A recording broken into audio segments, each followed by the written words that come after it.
এবং যারা উপস্থিত হয়ে আজকে সমবেত হয়েছেন আমাদের এই সভাস্থলে, আমি কিছু বলার আগে প্রথমেই আপনাদেরকে ধন্যবাদ, প্রণাম, কৃতজ্ঞতা জানাই। কেননা আপনারা আশীর্বাদ করেছিলেন বলে, আমার জন্য দোয়া করেছিলেন বলে, আমার দুঃসময় দাঁড়িয়েছিলেন বলে দ্বিতীয়বার আল্লাহ ঈশ্বরের আশীর্বাদ নিয়ে আপনাদের কাছে দ্বিতীয়বার উপস্থিত হওয়ার সৌভাগ্য আজকে আমার হয়েছে। এবং আমি যখন ঠিক করলাম যে আমি সভা করবো, আপনারা জানেন বিগত বছরের অক্টোবর মাসে একটি ভয়াবহ পথ দুর্ঘটনার কবলে আমাকে পড়তে হয়েছিল এবং কলকাতার এক বেসরকারি হাসপাতালে আমি প্রায় 1 মাস চিকিৎসাধীন ভর্তি ছিলাম। ইতিমধ্যেই আমার চোখে দুবার অস্ত্রোপচার হয়েছে। ডাক্তার এবং চিকিৎসকদের অনুমতিতে বেশ কয়েক মাস আমাকে রাজনৈতিক প্রেক্ষাপট থেকে দূরে থাকতে হয়েছে। কিন্তু আপনাদের দোয়া আশীর্বাদ আজকে আমাকে আপনাদের সামনে নিয়ে আসতে, আপনাদের সামনে উপস্থিত হতে সাহায্য করেছে। আমি যখন ঠিক করেছিলাম যে আমি জনসভা বা জেলা সফর আবার শুরু করব, আমাদের রাজ্যের নেতৃত্ব যারা রয়েছেন বা জেলা স্তরে জেলা সভাপতি সহ জেলার পূর্ণাঙ্গ কমিটিতে যারা উপস্থিত ছিলেন, তারা সকলে আমাকে অনুরোধ করেছেন যে আমাদের এই জেলা থেকে সভা শুরু করা হোক। কিন্তু আমি ব্যক্তিগতভাবে মনে করি যে এই জেলার মাটি আমার পরিচয়, এই জেলার মাটি আমার অহংকার, এই জেলার মাটি আমার অলংকার, এই জেলার মাটি আমার যে এই মাটি আমাকে আন্দোলন করতে শিখিয়েছে, এই মাটি আমাকে শিখিয়েছে, এই মাটি আমাকে লড়াই করার মানসিকতা দিয়েছে, এই মাটি আমাকে দিল্লির বুকে নির্ভয়ে কণ্ঠস্বর তুলতে শিখিয়েছে এবং এই মাটি আমাকে সম্মান দিয়েছে, ভালোবাসা দিয়েছে। তাই এই মাটির কাছে আমি কৃতজ্ঞ। সাধারণত আমরা জানি, আমরা যখন বাড়ি থেকে কোনো শুভ কাজে বেরোই, আমাদের গুরুজনদের আশীর্বাদ নিয়ে আমরা বেরোই। মা বাবার পা ছুঁয়ে তাদের আশীর্বাদ পথ চলার প্রেরণা এবং পাশেও করে আমরা সেই শুভ কাজে বেরোই। তাই আজকে দ্বিতীয়বারের জন্য আমার রাজনৈতিক অধ্যায় শুরু করার আগে আমি বিশ্বাসঘাতক বা বেঈমান নই। আমি আপনাদের সকলের আশীর্বাদ নিয়ে নতমস্তকে প্রণাম জানিয়ে আমার দ্বিতীয়বার রাজনৈতিক অধ্যায় শুরু করছি। আজকের এই জনসভায় আপনারা যেভাবে উপস্থিত হয়েছে, যে স্বতঃস্ফূর্ততা, ইতিমধ্যে আপনারা জানেন ইন্দ্রনীলা করেছে মানুষ ভূঁইয়া কংগ্রেসের বর্ষিয়ার নেতা, তিনিও আমাদের দলে চলে এসেছেন গত সেপ্টেম্বর মাসে। যেরকম প্রায় আমাদের রাজ্যসভার সাংসদ, সেও বক্তৃতা রেখেছে, পাঠ্যটা করেছে। আমি শুধু এটুকু বলতে পারি, আমি প্রায় 1 ঘন্টা হলো সভামঞ্চে উপস্থিত হয়েছি। একটা মানুষও তার চেয়ার ছেড়ে বাইরে যায়নি। এই রোদকে আপনারা উপেক্ষা করে যেভাবে আপনারা নিজের আসন সংগ্রহ করে বসে রয়েছে, এতে প্রমাণ হচ্ছে যে শুধুমাত্র এই জেলায় উন্নয়নের বিষয়টা নিরবিচ্ছিন্ন আছে তা নয়, এই জেলায় উন্নয়নের জয়যাত্রা অব্যাহত তা নয়। আগামী দিন পঞ্চায়েত নির্বাচনে সিপিএম, কংগ্রেস, বিজেপির সাথে ভারতবর্ষের যত রাজনৈতিক দল আছে তারাও যদি হাতে হাত মেলায়, কাঁধে কাঁধ মেলায়, দক্ষিণ 24 পরগনা জেলার কোন গ্রামে তাদের অনুবীক্ষণ যন্ত্র দিয়েও দেখতে পাওয়া যাবে না। আমরা জানি এই বিগত 4-5 বছরে আমাদের সমাজে একাধিক অসাধু এবং অনৈতিক কার্যকলাপ বিজেপি এবং সিপিএম ঘটানোর প্রক্রিয়া করেই চালিয়ে যাচ্ছে। ষড়যন্ত্র চলছে, বাংলাকে আগুন জ্বালিয়ে দিয়ে অশান্ত করার ষড়যন্ত্র। আপনারা ইতিমধ্যেই দেখেছেন কেন্দ্রীয় সরকারের বন্যার্থী সুলভ আচরণ, কেন্দ্রীয় সরকারের টাকা বন্ধ, আজকে আইসিডিএস এর টাকা বন্ধ, মিড ডে মিলের টাকা বন্ধ, 100 দিনের টাকা বন্ধ, খাদ্য প্রকল্পের টাকা বন্ধ। উন্নয়নের নামে বাংলার মানুষকে কেন্দ্রের সরকার হাতে মারার চেষ্টা করছে। কিন্তু এই বাংলার মাটি দুর্জয় ঘাটি, এই মাটি রবীন্দ্রনাথের মাটি, নজরুলের মাটি, এই মাটি কোনদিন মাথা নত করতে শেখেনি। আর যাই হোক, দিল্লির কাছে হার আমরা মানব না, এটা বাংলার মানুষ প্রমাণ করেছে। নীতিহীন কংগ্রেস, চরিত্রহীন সিপিএম আর উদ্দেশ্যহীন আর ক্ষমতা নবী বিজেপি আজকে এক হয়ে মমতা বন্দ্যোপাধ্যায়ের বিরুদ্ধে এরা আক্রমণ চালাচ্ছে। মমতা বন্দ্যোপাধ্যায়ের বিরুদ্ধে কুৎসা, আর কিছু হলেই খালি একটা সিবিআই আর ইডির ভয় দেখাচ্ছে। তারা জানে না এটা সমাজবাদী পার্টি নয়, এটা জয়ললিতার এআইডিএমকে নয়, এটা বিহারের আরজেডি নয়, এটা নীতিশ কুমারের দল নয়, এটা মানুষের অহংকার হবে, যার নাম মমতা বন্দ্যোপাধ্যায়, তৃণমূল কংগ্রেস। আমাদের একটা বৈচিত্র্য কি দলের? আমাদের দলের বৈচিত্র্য হচ্ছে আমাদের বিরুদ্ধে যত লাগবে, পিছন থেকে যত জোরে চিমটি কাটবে, আমাদের আক্রমণ গণতান্ত্রিক হবে, তত তীব্রতর হবে, আর উন্নয়নের বিষয়টা তত জোরে ছুটবে। তারা ভাবছে কি কেন্দ্রীয় সরকারের চাকুকারিতা করা, সিবিআই ইডি আর ইনকাম ট্যাক্স দেখিয়ে মমতা বন্দ্যোপাধ্যায়কে ধমকাবে। সাধারণত আমরা জানি কি জঙ্গলে বাঘ থাকে বা সিংহ থাকে, কিন্তু সাধারণত বাঘ বা সিংহ কাউকে আক্রমণ করে না। তাকে যদি পিছন থেকে আঙ্গুল দিয়ে চিমটি কাটা হয়, সে যখন আক্রমণাত্মক হয় তখন তার সহযোগীগুলোকে জঙ্গলের 50 কিলোমিটারের মধ্যেও খুঁজে পাওয়া যায় না। তৃণমূল কংগ্রেস ছোটা হওয়া বাঘের মতো চিমটি কাটলে গণতান্ত্রিক ভাবে বাংলার মানুষ জবাব দেবে, তোমাদের খুঁজে পাওয়া যাবে না। আমরা 2 বছর আগে দেখেছি সিপিএম এর বিমান বসু আর নিরুপম সেনের ব্যাংক অ্যাকাউন্টে বিনা প্যান কার্ড ছাড়া 16 কোটি টাকা জমা পড়েছে। সেই নিয়ে অভিভাবকদের কোনো হেলদোল নেই, কোনো হম্বিতম্বি নেই। কোথা থেকে এলো এই টাকা, কার টাকা, কিভাবে জমা করলো, সেই নিয়ে কোনো ইনকোয়ারি তারা দাবি করেনি। তারা দাবি করছে কি সারদা আর নারদ, যত সারদা আর নারদ করেছে বাংলার মানুষদের গণতান্ত্রিক ভাবে জবাব দিয়ে গারদে পাঠিয়ে প্রমাণ করেছে এই রাজ্যে মমতা বন্দ্যোপাধ্যায়ের বিকল্প নেই। তাই মানুষের সাথে আমাদের থাকতে হবে।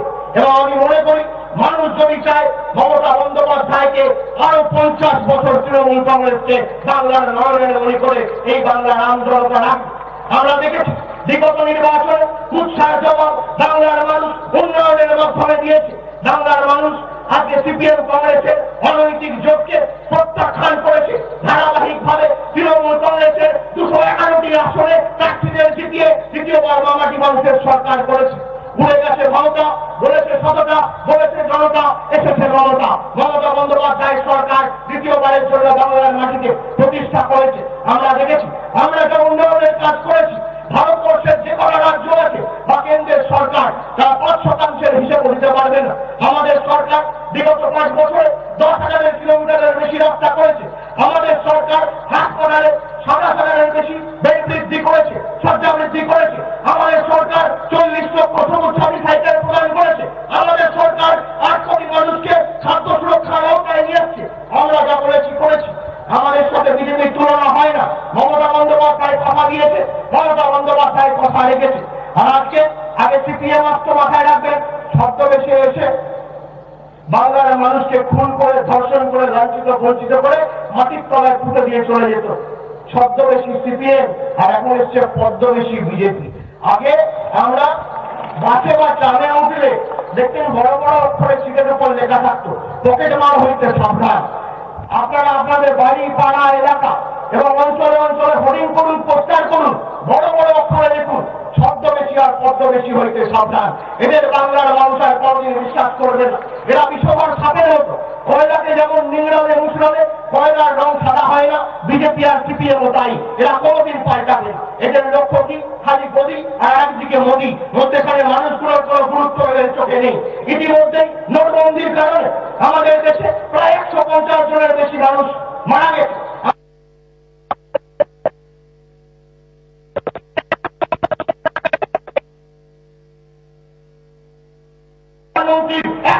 নিরাপত্তা পালন করা উচিত। তারা দেশে উড়িয়ে দিয়ে জীবনের কোন মূল্য নেই, কোন অস্তিত্ব নেই, তাদের চাই খালি ক্ষমতা।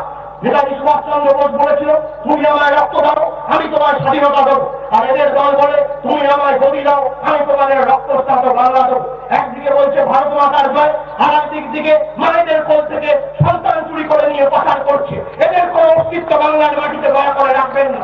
নরেন্দ্র মোদী বলেছিল 2014 ব্রিগেড গ্রাউন্ডে প্রধানমন্ত্রী হওয়ার আগে যে আমি যদি প্রধানমন্ত্রী হই বাংলার মানুষের হাতে আমি লাট্টু দেবো। লাট্টু তো দূরের কথা, এত বড় বড় দুটো রাজমুখ ভরিয়ে দিয়েছে। বাংলার উন্নয়নের জন্য 1 সিটি টাকা পয়সাও এই নরেন্দ্র মোদীর কেন্দ্রীয় সরকার বাংলার সরকারকে দিয়েছে কি? দুটো জিনিস দিয়েছে। একটা দিয়েছে দাঙ্গাবাজ, আর একটা দিয়েছে বাচ্চা চোর। এই দুটো মিলে আজকে বাংলাকে অশান্ত করতে চেষ্টা করছে। ইতিমধ্যেই বাচ্চারা বলেছে আমাদের মন্ত্রিসভার অন্যতম মুক্তি সিআইডি ইনকোয়ারি করছে। আমি তাকে অনুরোধ করব যে মুখ্যমন্ত্রীকে অনুরোধ করতে, আবেদন করতে, যে বাচ্চা চুরির থেকে জঘন্য অপরাধ, দৃঢ় অপরাধ আর এই সমাজে হয় না। সেই টাকা কোথায় গেছে?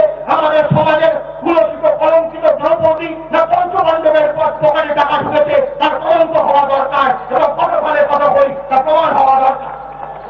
আমি ব্যক্তিগতভাবে মনে করি আগে বিজেপির মানে ছিল ভারতীয় জনতা পার্টি, এখন এদের নামের নতুন মানে কি জানে? এদের নামে দুটো নতুন মানে হয়েছে। এক হচ্ছে বাংলা জাতীয় পার্টি, আর দ্বিতীয় হচ্ছে বাচ্চার ভালো কথা। তাই গর্ভবতী মায়েরা সাবধান, এদের থেকে জঘন্য কলঙ্কিত লাল রক্ত সমাজে দেখতে পাওয়া যায় না। এবং আমাদের সর্বক্ষণ সচেতন থাকতে হবে। বিগত বিধানসভা নির্বাচনে আপনারা দেখেছিলেন সিপিএম কংগ্রেস এক হয়ে লড়েছিল, তার ফলস্বরূপ কি হয়েছিল? অধীর বাবু সূর্যবাবুদের জামানত বাজেয়াপ্ত হয়েছিল। তিনি মুখ্যমন্ত্রী হওয়ার স্বপ্ন দেখছিলেন, তার নাম সূর্যকান্ত মিশ্র, মুক্তা অমাবস্যার মতো। কিন্তু তিনি যতই মমতা বন্দ্যোপাধ্যায়ের বিরোধিতা করেছেন, এমনিতেই শনির দশা চলছিল।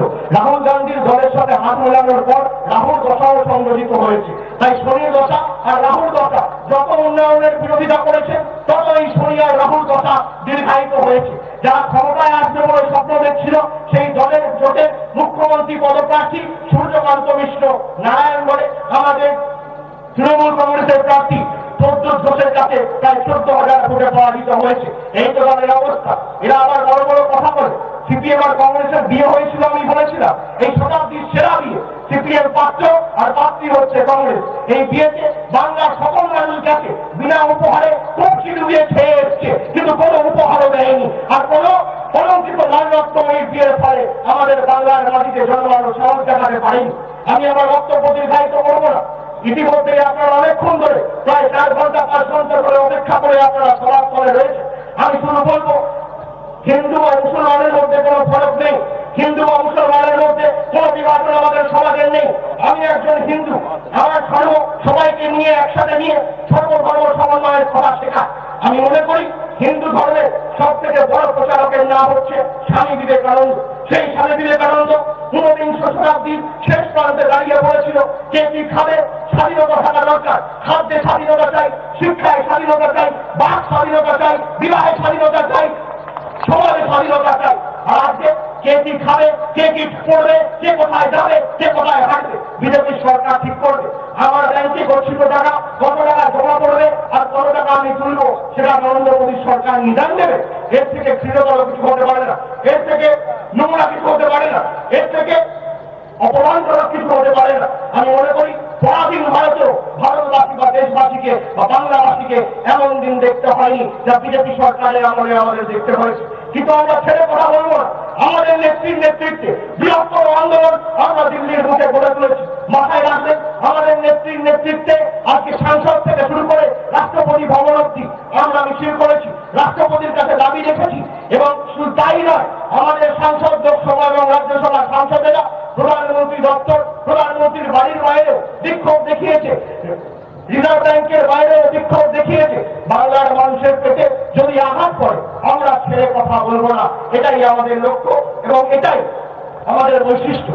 আমি যদি নরেন্দ্র মোদী সরকারের সাথে বাংলার মুখ্যমন্ত্রী মমতা বন্দ্যোপাধ্যায়ের সরকারের তুলনা করি, আমরা যা বলেছিলাম, আমরা যে কথা দিয়েছিলাম, আমরা কথা রেখেছি। তারা যা বলেছিল তারা করেনি।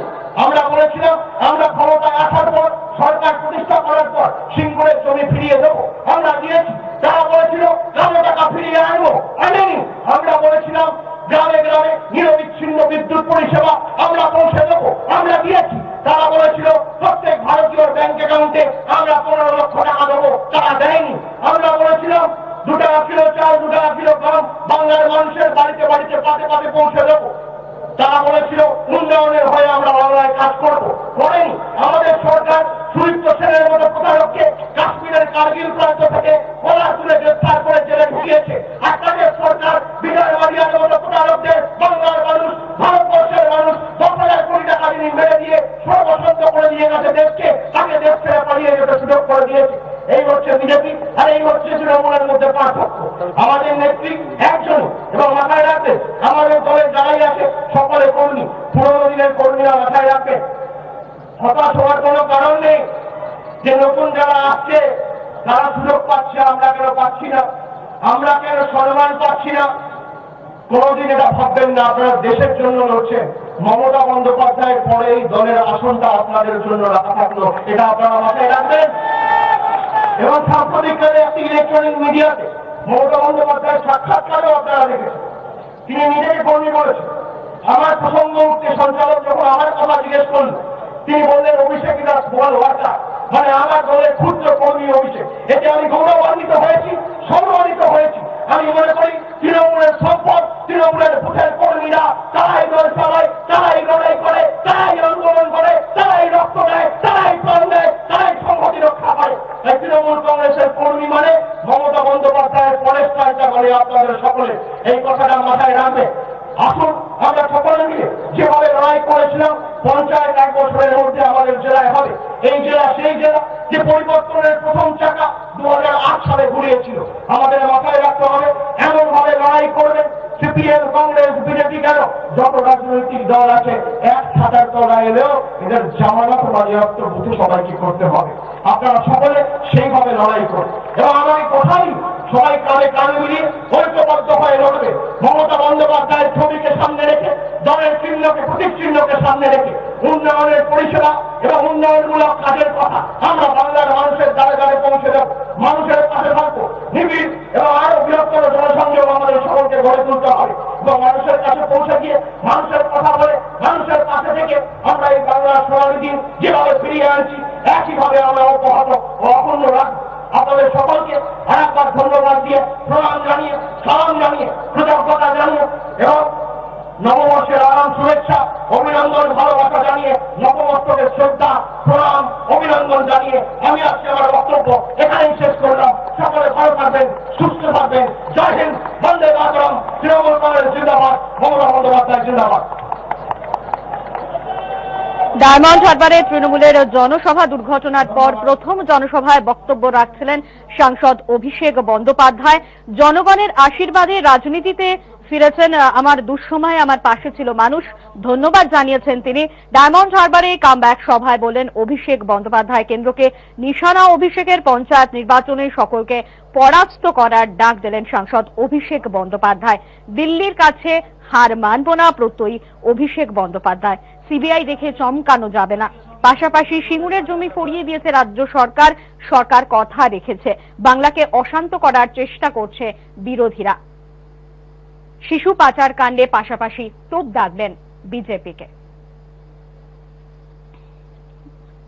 শিশু পাচার কাণ্ডে তোপ দাগলেন বিজেপিকে। ডায়মন্ড হারবারে তৃণমূলের জনসভা, সেখানে উপস্থিত ছিলেন পার্থ চট্টোপাধ্যায়, ডেরেক ওব্রায়েন সহ শীর্ষ নেতৃত্বরা। দুর্ঘটনার পর প্রথম জনসভা ছিল আজ অভিষেক বন্দ্যোপাধ্যায়। জনগণের আশীর্বাদে রাজনীতিতে ফিরে এসেছেন, আমার দুঃসময়ে আমার পাশে ছিল মানুষ, ধন্যবাদ। ডায়মন্ড হারবারের কামব্যাক সভায় বললেন অভিষেক বন্দ্যোপাধ্যায়। পাশাপাশি কেন্দ্রকে নিশানা করেন তিনি। পঞ্চায়েতের নির্বাচনে সকলকে পরাস্ত করার ডাক দিলেন সাংসদ অভিষেক বন্দ্যোপাধ্যায়। দিল্লির কাছে হারবো না প্রত্যয়ী অভিষেক বন্দ্যোপাধ্যায়। সিবিআই দেখে কোনোভাবে চমকানো যাবে না। সিঙ্গুরের জমি ফিরিয়ে দেওয়ার বিষয়টিও উল্লেখ করেন তিনি, যে সরকার কথা রেখেছে। বাংলাকে যদিও অশান্ত করার চেষ্টা করছে বিরোধীরা।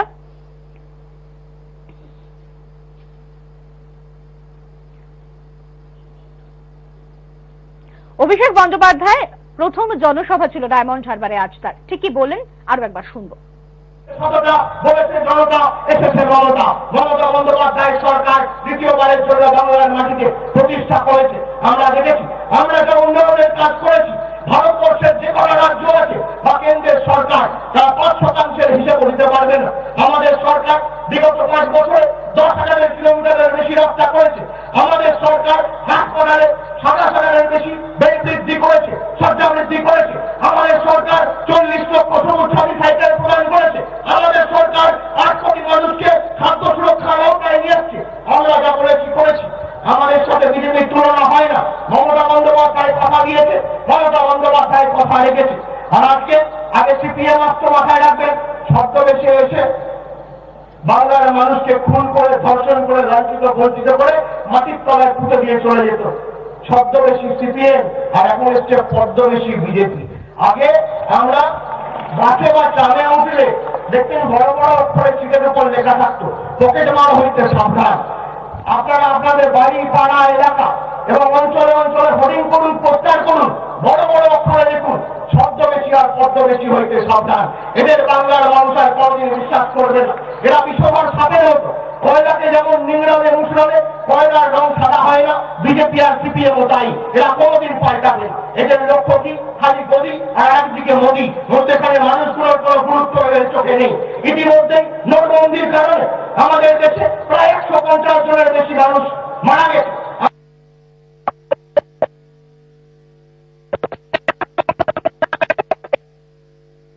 কোনো মূল্য নেই, কোনো অস্তিত্ব নেই, তাদের চাই খালি ক্ষমতা।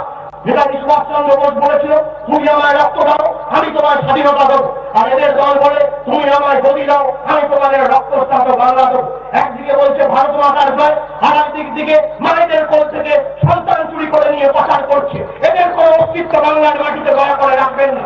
নরেন্দ্র মোদী বলেছিল 2014 ব্রিগেড প্যারেড গ্রাউন্ডে প্রধানমন্ত্রী হওয়ার আগে, যে আমি যদি প্রধানমন্ত্রী হই বাংলার মানুষের হাতে আমি লাট্টু দেবো। লাট্টু তো দূরের কথা, এত বড় বড় দুটো রাজভোগ ধরিয়ে দিয়েছে। বাংলার উন্নয়নের জন্য 1 সিটি টাকা পয়সাও এই নরেন্দ্র মোদীর কেন্দ্রীয় সরকার বাংলার সরকারকে দেয়। দিয়েছে কি?